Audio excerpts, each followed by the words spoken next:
Hi, welcome to Let's Talk. So let's talk. Today we're going to be doing a quick little podcast, and this is going to be episode 1 for Visions and Dreams. And let's just get started. My interviewee has asked to be anonymous, so we're just going to start with that. So give us every little detail and don't leave any out. Gonna try to remember everything. Okay. Okay, guys, I hate to interrupt this program, but the original audio and video was in fact not recorded. We thought we recorded it, and we went through the whole podcast of a vision/dream, dream/vision, not sure which it was, but it was a wonderful interview, and I hate to announce that we definitely goofed up, or I goofed up and did not properly hit the record button. So it is in fact, we ended up just moving on and just doing a conversation. So we're going to rename this What to Expect for the podcast episode 1. So this is the type of things that we'll be talking about, and probably other things as well. But I wanted to let you guys know that this is not the original interview that we were doing. Okay, to continue. How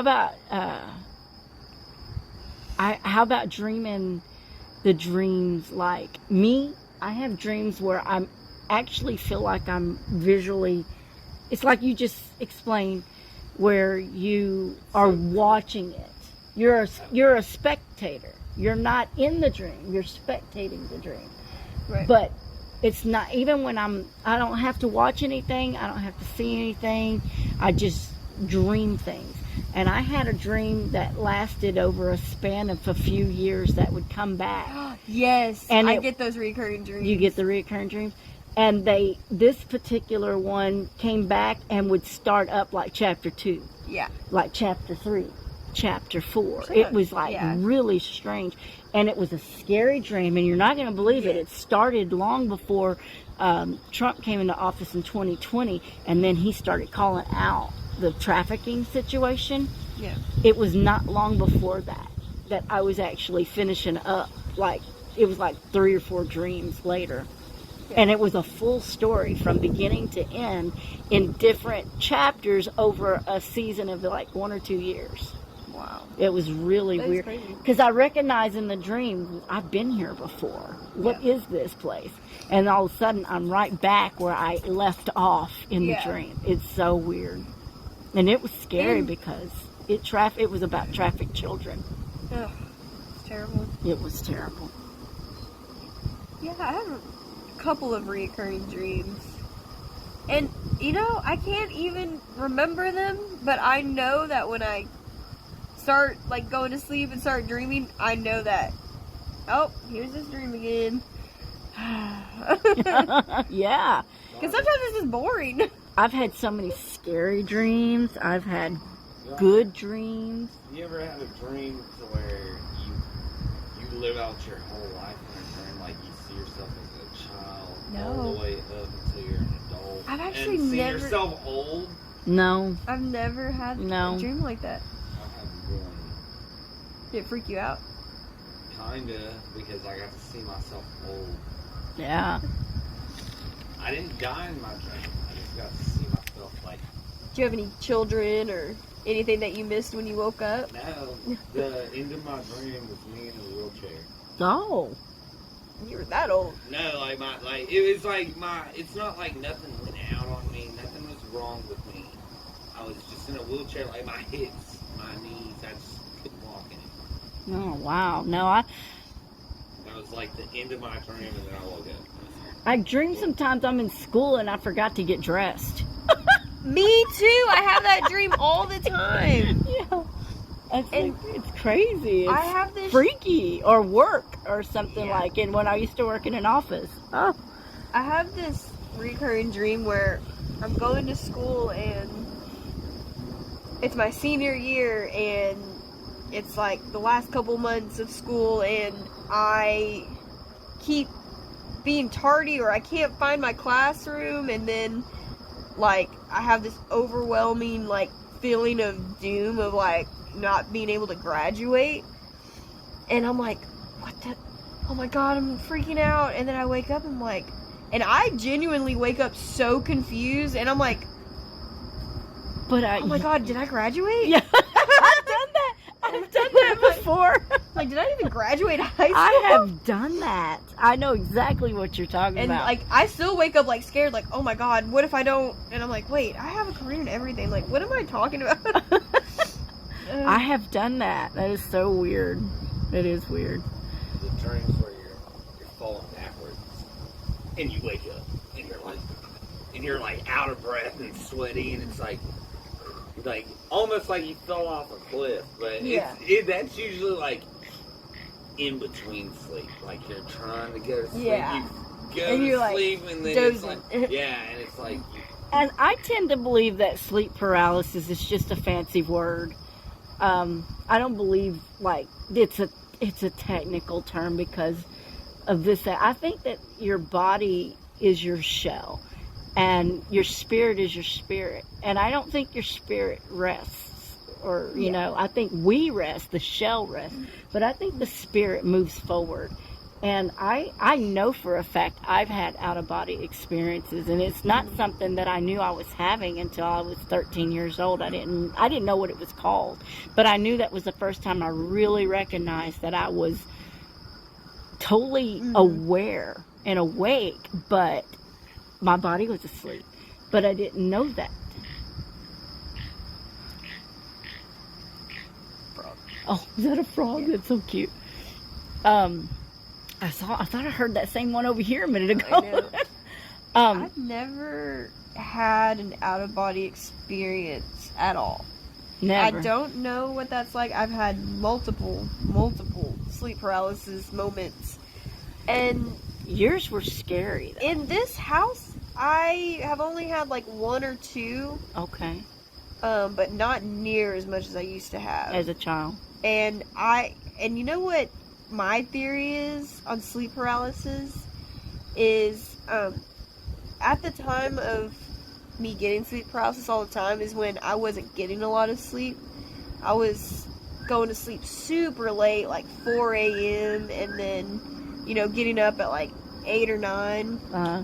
And I think is when, kind of like how you're saying, because I just put this 2 and 2 together. Okay. Now that you said that. Yeah.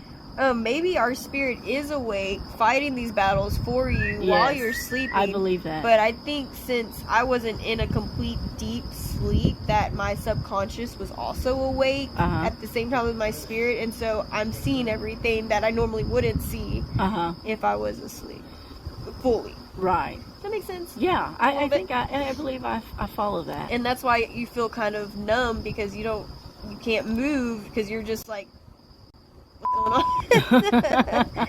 I have definitely, and I guess it would be called quote unquote sleep paralysis as well. Well, I remember I got so tired, you know, I was younger, of course, way younger. Won't go there. But I was way younger, and I remember this dreadful, like he mentioned a minute ago, where you're falling backwards and you're falling. Yeah. And you feel like if you don't wake up, you're not going to wake up. Have you had those? No. I had those, and I thought, you know, I'm gonna die if I don't wake up. No. That's how it felt. Like I was falling, and it wasn't like a physical fall. You just felt like your body was separating from your spirit, but you didn't really know what it was. Oh wow, no. Yeah, and you're just going into some, you know, dark oblivion, and you know you're not where you're supposed to be. You're not in your shell. And as you can literally feel your spirit pulling from your body. It's really an interesting and strange and scary feeling all at the same time. And I remember particularly one day, I was 19 years old. Bless you. I was 19 years old, and I remember it like it was yesterday. I was so exhausted from having this type of sleep every night to where I couldn't take it anymore. I was so exhausted, and I said, you know, in my own conscience, I knew I was awake in my conscience. And I was like, okay, if I'm going to die, I guess, Lord, let me die. I'm tired. I'm tired. And the minute I let go, I was wide awake and literally, like, I was out of my body. Oh. As soon as I let go of that fear, I was literally out of my body, and I was standing in an upright position. But what I didn't realize right up front is I was floating above my own body. Ooh. Yes, it was a very interesting and scary situation at the same time. But as a 19-year-old, it's kind of cool. Yeah. You know, it was kind of like, what is this? What is this? You know, because I didn't know what it was at. And I'm like, am I awake? Am I real? I was asking myself these questions. Am I awake? Am I real? Is this for real? Am I dreaming? What is this? But I'm totally mentally conscious to where I know what questions I want to ask. I know what questions I'm asking. And I know what I'm thinking. I mean, I know. And I'm like, I realized I was floating. So I'm like, and I turned around. And all I had to do was think. Yeah. As soon as I think, it would happen. I'm like, I want to see myself. I would think that, and then boom, I was turned and facing myself. And I literally watched myself in my bed sleeping. Ugh. I could see myself sleeping. I don't know why, but that gave me the chills. Well, it was interesting. At the time, it wasn't scary, but it scared me later in life after a few more experiences, and I don't know if we'll get into that, but I was literally looking at myself at night, you know, and I'm like, I'm in bed. Why am I in bed? That's so crazy. And, you know what? I want to say this was the first one. You know, it might have been the second one. I don't remember. There's one other one that I had that I can't remember if it came first or if it came after this experience. But I want to say this was the first time. But like I said, I was so tired, and yes, it was the first time. I was so exhausted that I just gave up, and I said, if I'm going to die, I'm going to die. I just want to sleep. I just want to rest. Yeah. But then as soon as I said that, I was free. I was wide awake. I had no tiredness in me at all. I was free in the spirit. And I'm like, when I saw myself sleeping, I'm like, how do you get back in? Yeah, it didn't hit me. It didn't Oh. hit me. The question that did not hit me yet. It did, but not then. And I'm like, the first instant that I wanted was to be outside. Huh. I wanted outside of that room. I wanted outside of that apartment. I wanted to go outside. I don't know what it was. And I said, I want to go outside. And the first thing I did was I was all of a sudden at the door of my apartment. I wasn't in my bedroom anymore. I was now at the door of my apartment. And I'm thinking, okay, what is this? How did I get here? It was like the flash of a thought. But it didn't take me outside. It took me to the door. And so I'm looking at my door, and I put my hand up just like you would. Yeah. And all I can reference is this is to like the movie Ghost. Yeah. Of course, this happened years before Ghost. And I think it was years before Ghost. Anyway, I don't think Ghost was out yet with Patrick not that Swayze old. and Demi Moore. Yeah, it was out. I'm old enough. And I went to reach for the lock, and it was just like Ghost. I thought I was in the physical. And when I went for the lock, it wouldn't unlock, and I'm like, I can't move it. So I grabbed the doorknob, and I tried to turn it. I couldn't move it. But I'm like, okay, this is weird. I want out, but I can't feel it. I could feel it, but I couldn't move it. Yeah. It was weird because I actually could physically feel the door handle well, you just in couldn't my move hand, it. but I couldn't move it. You couldn't mess with the outside world. Yeah. Kinda, basically. Yeah, it was there, and I wanted out of this door. And then I thought, but I really want out. And I remember wiggling it, trying to get it out. You're in a different dimension. I have to Whatever. say something was like that. I don't know. I have no experience in that department as far as knowledge. I know that they claim that, but I don't know. Yeah. I just believe there was definitely a dimension of spirit, maybe. I don't know. Yeah. But, A spiritual dimension. yeah. And then when I gave up that fight, all of a sudden I was outside. All of a sudden. But I was like, at this point, I had already been out, and I don't know how long I was out of my body, but I was already out, and all of a sudden I was no longer like upright. At this point, it's like my energy level had failed me, and I was now floating like. Wait, so you went outside and then? I went outside of my apartment door. I could see the hallway of the apartment and the stairwells. Yeah. But at this point, I was facing flat-faced to the concrete floor, and I was just inches from it. Like inches from it, but I was above it. See, I was like floating. Yeah. I wasn't on my feet or standing upright. I was laying flat down. And I'm like, I had no control. Yeah. I wanted to move, but I couldn't move. So I started like a swimmer, trying to move my hands. And every time I tried to grab and move, I couldn't. I wasn't going anywhere. So you had to move with your thoughts. Yes, I had to move with my thoughts, but I didn't know that yet. And then I flipped around, facing up at the ceiling.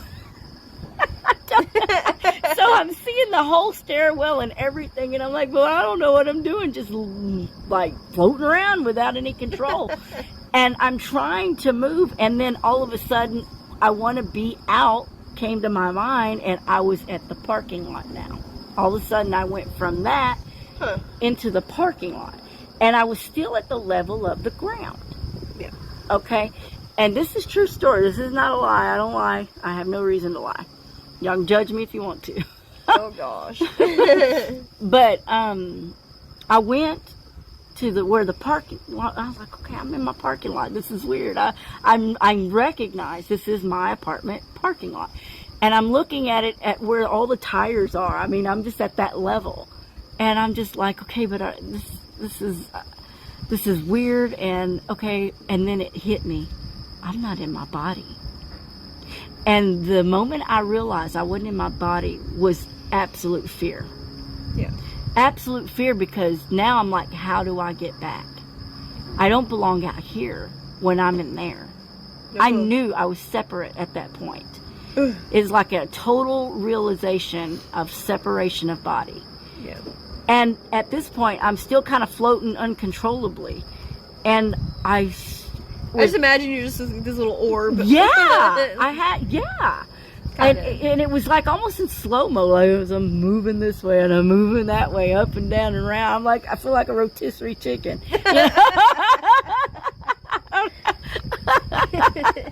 I don't know, but it was just the oddest thing. And oh my gosh, when I realized that I was out, I got scared. And I'm going to tell you something that you might not believe, but it really happened. This is my honest to goodness. Most people, it probably ruined my reputation. Most people just count me as a lunatic or a liar, but I'm not. And this is my story, and I didn't know I was going to be the one doing this. But I literally saw a dog come up to my face and sniff me. I did. The dog was like up in my face. Oh my like gosh. He was sniffing my face. Well, dogs are intuitive. They are. But it's still a reality, non-reality for me at this point. And I'm like, okay, well, I got a dog sniffing my face. Oh my gosh. While you're freaking out. Yeah, while I'm freaking out, my body's over there and I don't belong here. Yeah, I don't have time for this. Yeah, I got to go back. And I got scared.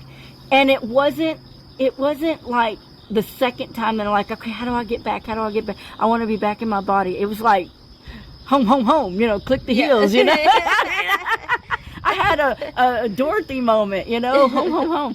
Or Beetlejuice moment, whichever one you want to say. No place like home. I wanted to be back in my body, and it was at that point that it was like, bam. I was back in my body, and not only was I back in my body, I sat straight up in bed. Please tell me you saw that dog in the parking lot. I jumped out of bed. I ran outside, and that dog was in the parking lot. I got the chills. I had the chills. I've had the chills my whole life thinking that. I'm like, man, people are going to think I'm a lunatic if I tell this story. My gosh. But it's the honest to God truth. And I'm just like, no way. Because when I realized I was back in my body, I'm like, it was like sat up. I mean, sat up, straight up in bed. And I was like, is this real? And I'm like, and I threw the blankets off of me. And I ran to my apartment door. I unlocked it. I ran out the stairwell, and I went in the parking lot, and that dog was trotting down the road, down the parking lot. I kid you not. It is the God's honest truth. May God strike my soul. Wow.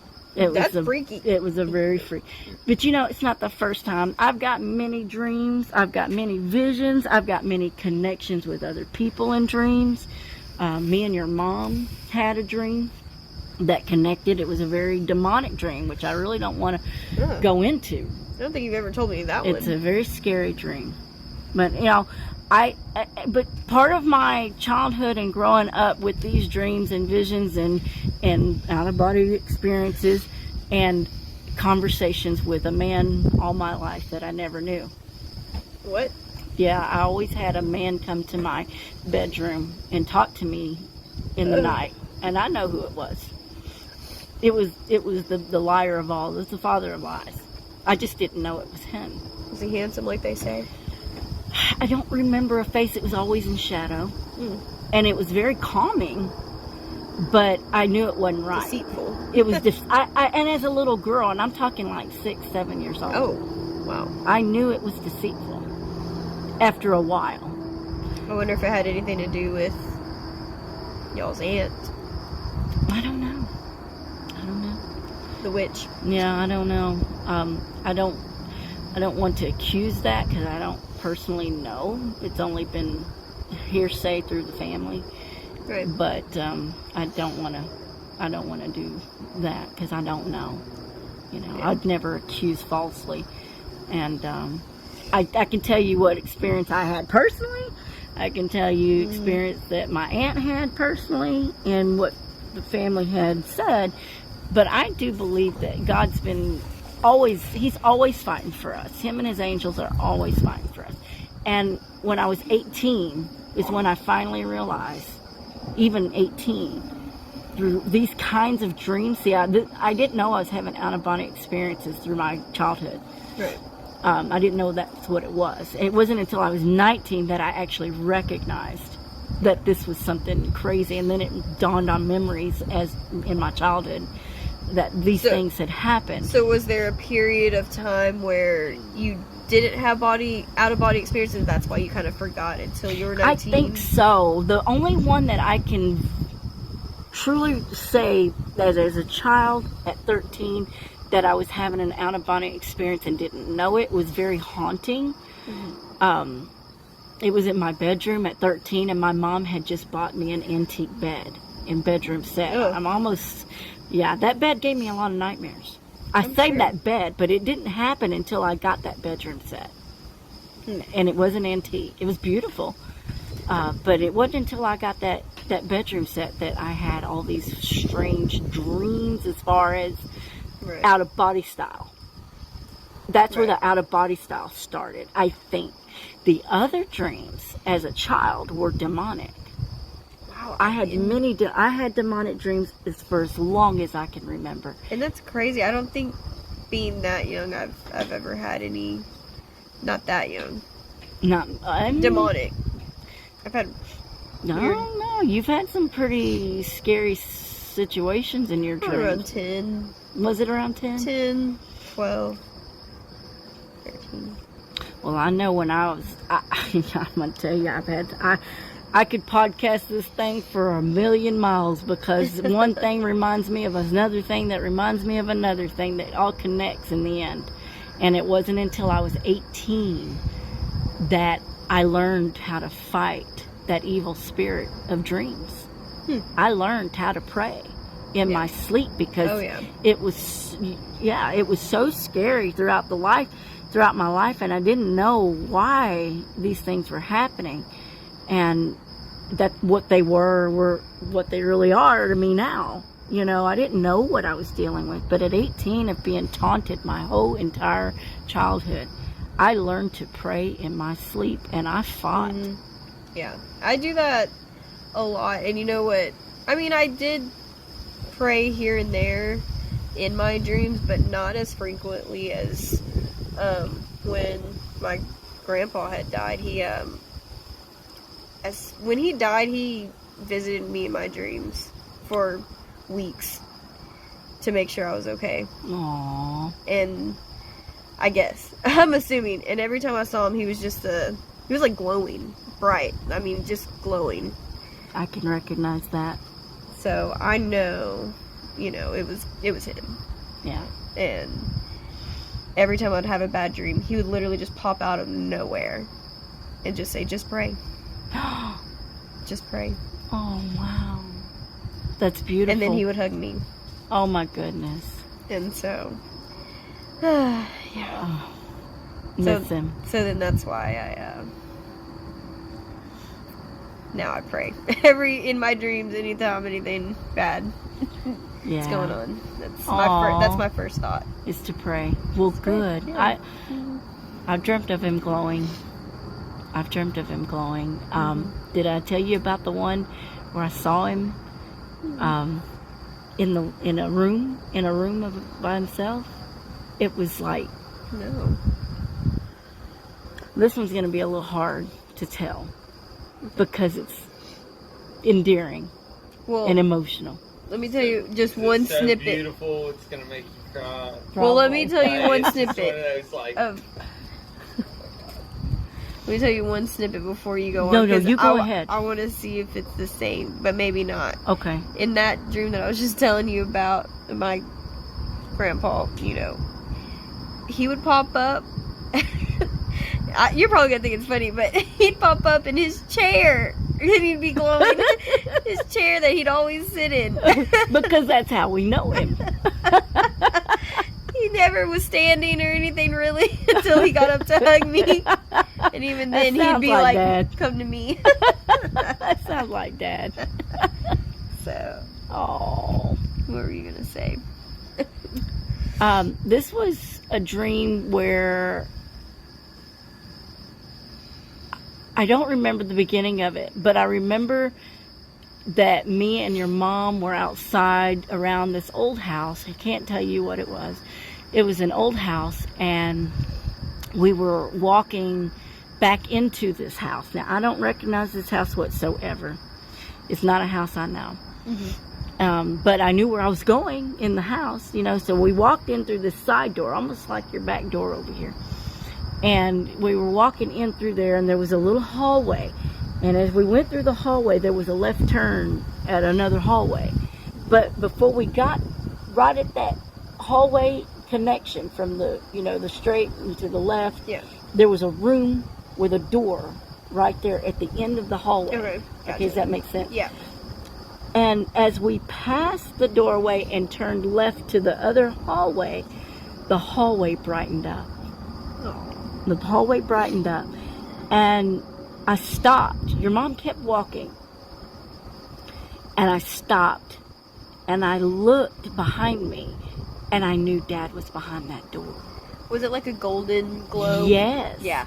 Yeah. Yes. Yeah, that's the same. Yeah. So, same glow? Same glow. Wow. Your mom's had a glow of Dad, too. Golden? Yeah. Golden glow. Yeah, she has. So I turned and I'm like, Dad? And I grabbed the doorknob and I opened it up, and Dad was standing in the window facing out the window. And it was a room that had luxurious type of antique carpet. Mm. And it was like an antique type of room. Yeah. And he had a record player beside him right at the window. And he was listening to his kind of music, you know, but it was different. I don't know. It was just something, it was something he was enjoying. All I know is he was enjoying. I don't remember if I knew the song at that point in time. I don't think I did, but it's something I think I recognize or would recognize if I heard it now, but I'm not sure. But either way, he was looking out the window. He had his right hand in his pocket, and he had his left hand on the needle of the record, like he was getting ready to take it off the record player. Mm-hmm. And when I was looking around the room, I also saw books and bookshelves all around him. Now, Daddy couldn't read. Yeah. Daddy couldn't read. And it didn't dawn on me in that dream that he couldn't read, you know? And I said, Dad? And he turned around and he smiled so big, that smile we all love. Yeah. And he smiled and he was just showing his teeth and grinning. You know how he does that cute little grin? Yeah. And he was grinning. I'm like, Dad, where have you been? Because he hadn't visited me in a dream, in a while. And I ran up to him and I hugged him so tight. And I said, Daddy, you look so happy. He says, I'm very happy. I'm very happy. And then I was like, Diana. I called your mom. Diana. I said, Dad. And she came and she's like, Daddy. And that's all I remember of the dream when I woke up, which I hated. And I ended up telling her about this dream. Like, I don't guess I told her right away. And when I finally told her this dream, I want to say it was only a few months ago. Oh. So this was a real big acknowledgement from her that made me go, what? I didn't think about that. And I said, Diana, Dad was so happy in that dream. And she goes, didn't you realize? I said, realize what? She says, Daddy couldn't read. I said, yeah. He was in a library and he could read. Oh. That's what the books were. He was in a library full of books.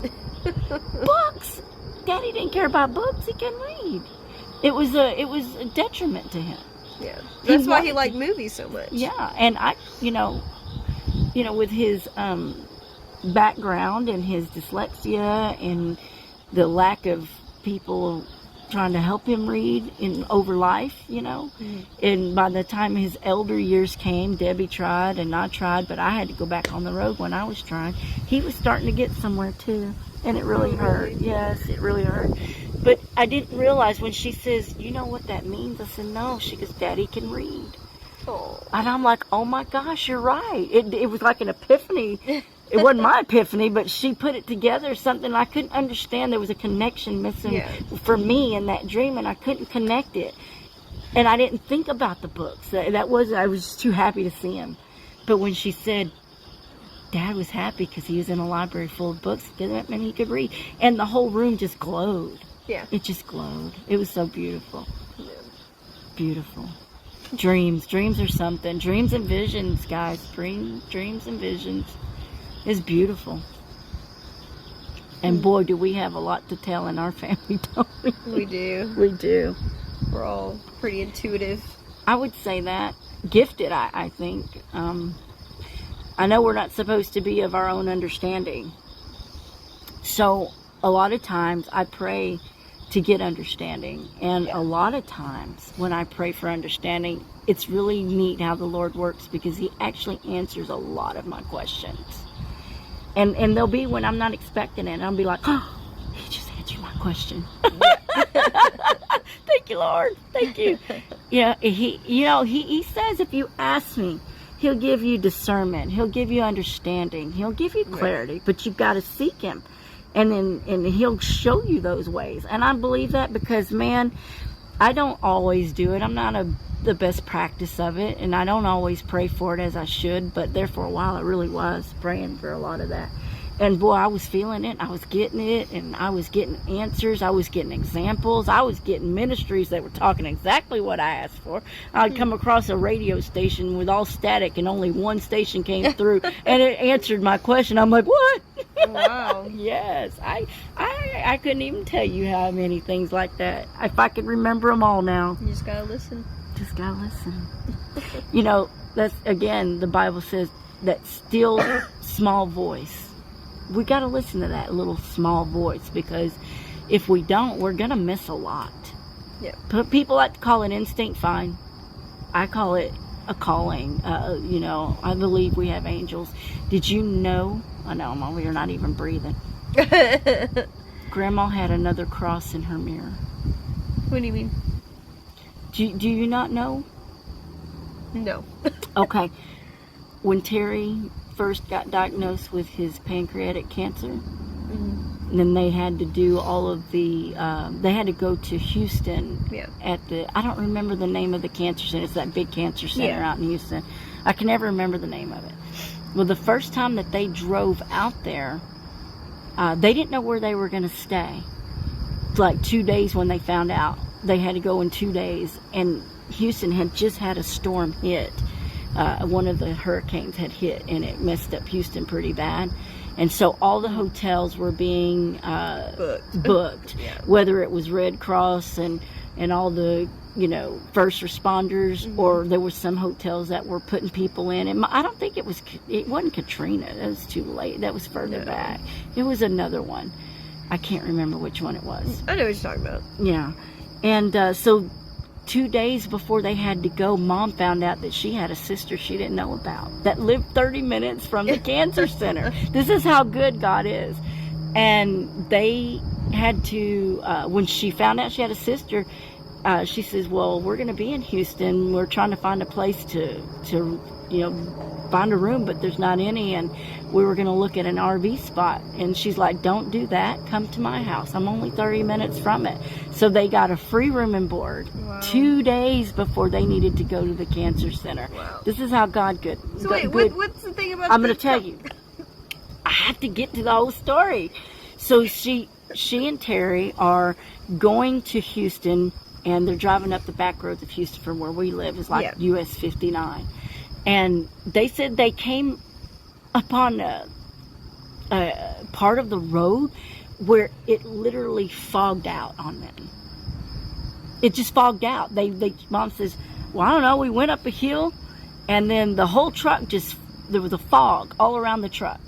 Huh. And they couldn't see, and it scared them because they couldn't see. Yeah. And as they were coming out of the fog, Terry says, oh, that's not true. Oh my gosh, I'm jumping ahead of myself. Oops. Okay, I just rewinded. Yeah, edit. Edit. Okay, so let me back up. The first time they went to my new aunt's house in Houston. Nothing happened on the trip up there. Sorry, my bad. But when they got to Aunt Maggie's, they stayed the night. They were there a couple of days early. And Terry got up that very morning, and he went to go get Maggie's paper from the road, or wherever it was at. Anyways, he went outside, and he had to pass the truck to get the paper. When he came back towards the truck, he noticed that there was an image of a cross in his side mirror, of the driver's side mirror. Like a reflection of a cross? You would think that, yes. But he looked around, and there was no cross. There was no reflection. There was nothing but a cross. And I will put that in this video. I will show that picture. And I can show it to you afterwards. But this cross right here was actually in the mirror. And he couldn't believe what he was seeing. So he got his phone out and he took a picture of it. And then he went into the house and he says, Irene, come here. So her and Aunt Maggie come out.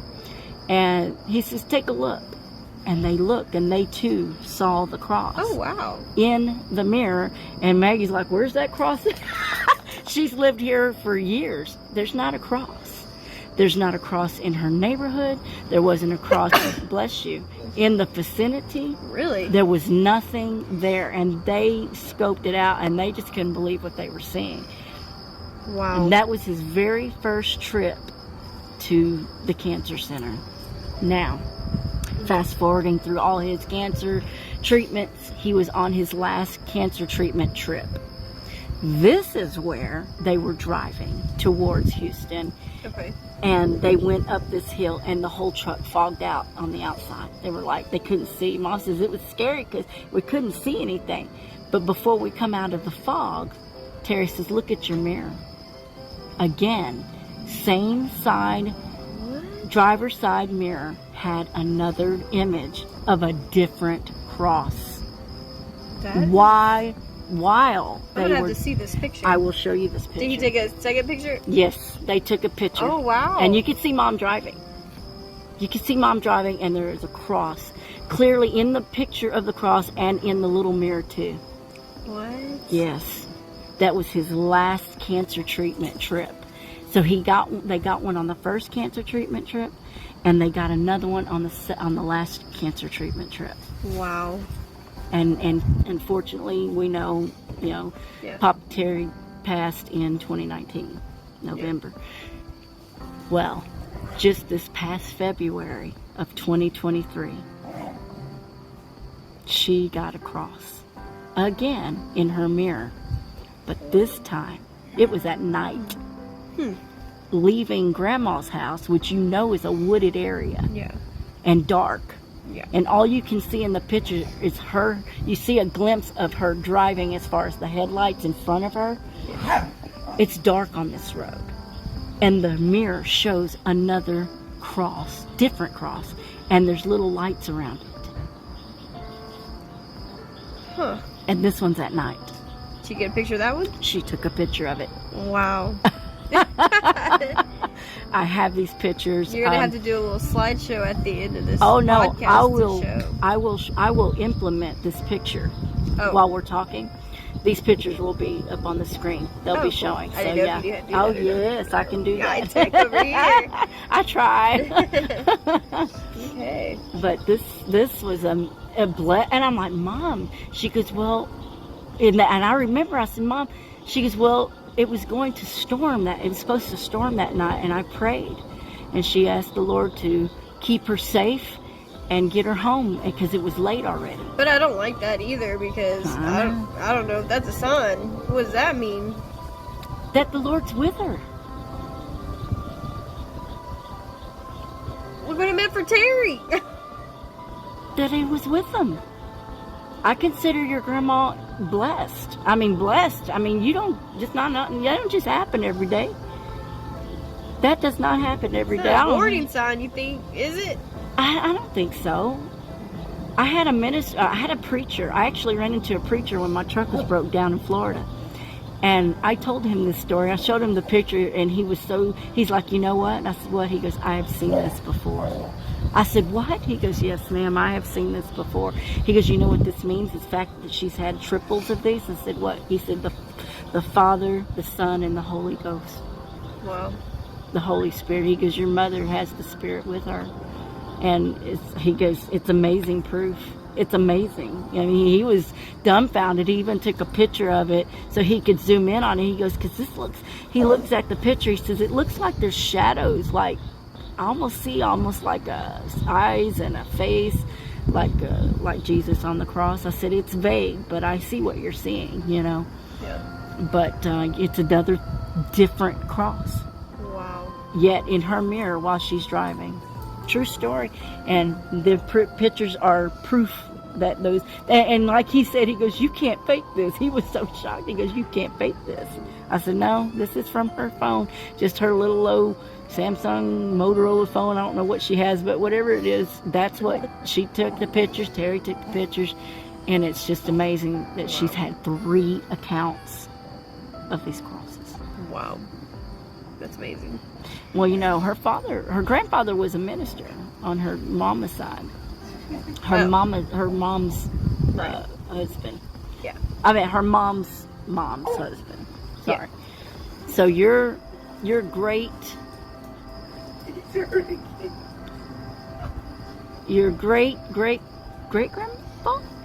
Yeah. Your great grandfather was a preacher. And Mom says that he used to cast out demons. Oh my God, I didn't know that. Yes, he cast out demons. He did. I didn't know that at all. Mm-hmm. She said a drunk man had come into the church, and he made all the church members leave, except for him and I guess a couple other guys maybe. And they casted out demons. Wow. And she said he could see the demons. And she says, us kids, we were looking in the windows, and we saw, you know, all this craziness that this man was doing, and then how he was, after it was over, you know, he was saved. Wow. Mm-hmm. So. Do demons normally come into churches?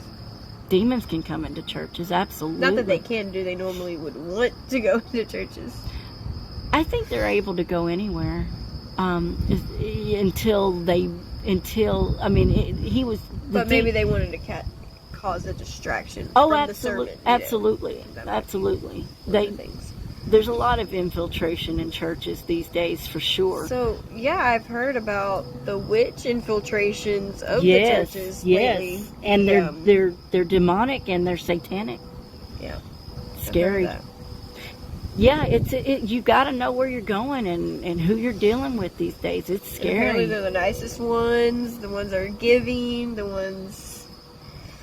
Scary world. That's a topic for another time. Yes, well, we'll all talk. These, there's so all many these branches. Yeah, they are branches, and it's like puzzles, and they all seem to fit together in some way, shape, or form. All these different topics, but I really would like to maybe hear one last account.